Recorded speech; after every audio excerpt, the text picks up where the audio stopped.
The rain pelted against the windows of the old English log cabin, creating an eerie symphony that echoed through the night. I huddled closer to the fireplace, my heart pounding in my chest. We were miles away from civilization, a group of college students seeking a weekend of adventure in the deep woods of rural England.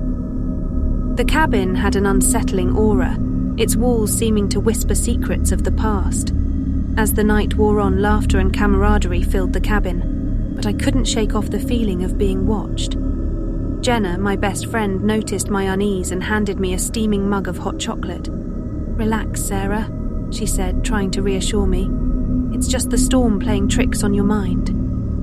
With her comforting words, I tried to dismiss my fears and joined in the revelry. The cabin was rustic but cozy, its wooden interior adorned with old taxidermied animals that seemed to glare at us with empty eyes. Despite the warm atmosphere, I couldn't shake the feeling of something lurking just outside our vision. As the night progressed, the storm intensified, and the electricity flickered before finally giving out. We were plunged into darkness, with only the dim light of candles to guide us. Jenna suggested we play a game to pass the time, and we agreed on hide and seek, using the whole cabin as the playing field. I volunteered to be it and covered my eyes, counting slowly as my friends scurried away to find hiding spots. My heart raced with excitement, the eerie silence of the cabin making the game even more thrilling. When I reached 10, I set off in pursuit of my friends. My flashlight illuminated the shadows, casting strange shapes on the walls.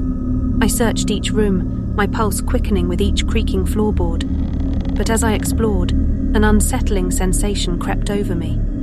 It was as if something sinister was moving within the walls, playing its own twisted game. I ventured deeper into the cabin, guided by an unexplained pull.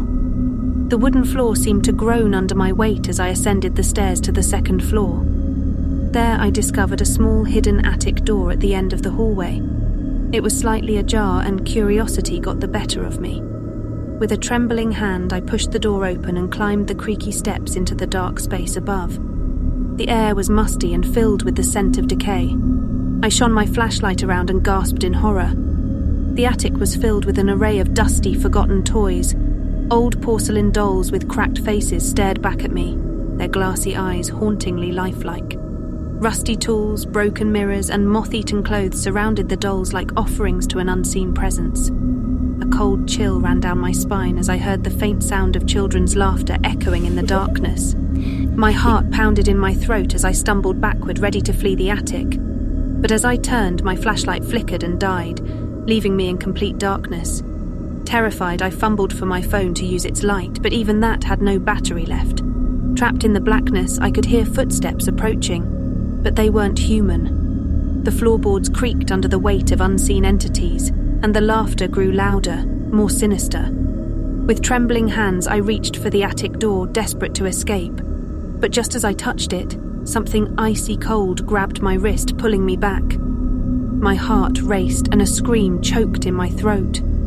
I struggled against the unseen force, but it was relentless. Suddenly, the attic door swung shut, and the darkness enveloped me completely. Time seemed to slow as terror consumed me.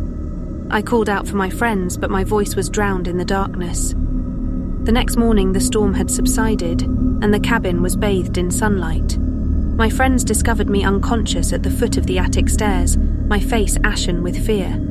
When I regained consciousness, I recounted my harrowing experience, but none of my friends believed me. They thought it was a result of my imagination running wild.